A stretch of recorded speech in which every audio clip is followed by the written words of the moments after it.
So, ito na guys, yung ating niluto. Ayan. Diyos ko, ang itsura, katakam-takam. Diyos ko, mapaparami tayo ng kain. Ito ng kanin. Damihan nyo yung kanin nyo guys pag ganito yung ulam na niluto nyo. Diyos ko, taob talaga ang kaldero. So, ito na yung ating minarinate na na manok. Ano yan, may kitcho yan, tapos may konting mga buto-buto. Minarinate, nilagyan ko muna siya na konting asin, konting magic sarap, tapos isang itlog, tapos isa't kalahating kutsara ng harina. Tapos meron tayong potato starch. Mas gusto ko kasi yung potato starch na pang crunchy kaysa sa ano ba yun, yung cornstarch. Ayan. Wala na rin kasi kaming cornstarch kaya potato starch na lang yung available. So yun na lang yung nilagay ko dito. Ano din siya, isa't kalahati din. Ayan, pagkatapos yun nga isang itlog. Tapos minarinate ko na siya. Ayan. I-marinate lang natin siya kahit mga 15 minutes, okay na yun. Basta manunuot lang sa manok yung... Okay, sprituhin muna natin yung ating mga chicken. Ayan. Ilagay tayo ng mantika. Ito na yung ating chicken. Ayan. Marinate na natin siya. Mga 30 minutes yung marinate ko sa kanya. So, ayan. Iprito na natin siya, guys, isa-isa hanggang sa maubos natin siyang prituhin lahat.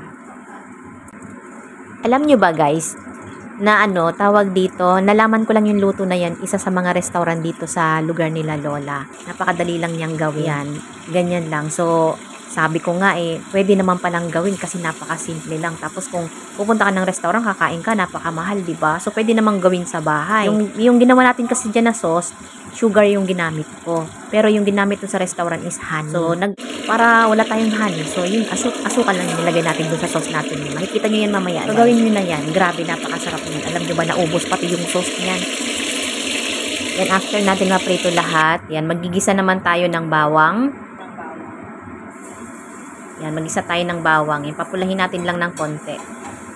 Yan, tapos lagyan natin ng mga kalahating cup ng tubig lang. Tapos lagyan natin ng asin at saka ng konting MSG. Tapos konting toyo, ayan, pampakulay. Tapos isa't kalahating kutsarita na asukal para medyo manamis-namis siya. Ayan, naubusan tayo ng ng ketchup So, ayan, buti na lang meron pa ako nakuhang konti. Tapos nilagyan natin ng tubig. Ayan, tikman natin kung okay na yung lasa. Sarap guys, sakto lang. Tapos yan na yung pinagbabara ng manok. Ayan, pampalapot natin dyan sa ating sauce. Lagyan natin ng onion leaves. Ayan, para may kulay naman siya. Tikman natin. Grabe, sarap. Grabe guys, ang sarap. Saktong-sakto lang yung timplang ginawa ko. Tapos yan, ilagay na natin yung ating manok for final na. Ay, grabe, ang sarap niyan guys.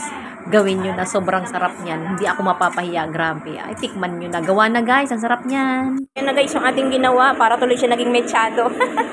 Pero yun, nakita nyo naman kung ano yung process na ginawa natin. So, ganyan lang siya kadali. Yun lang guys. Enjoy our food for today's vlog. So guys, ayan na guys. Kain na tayo. Thank you for watching. Bye-bye. Kain na.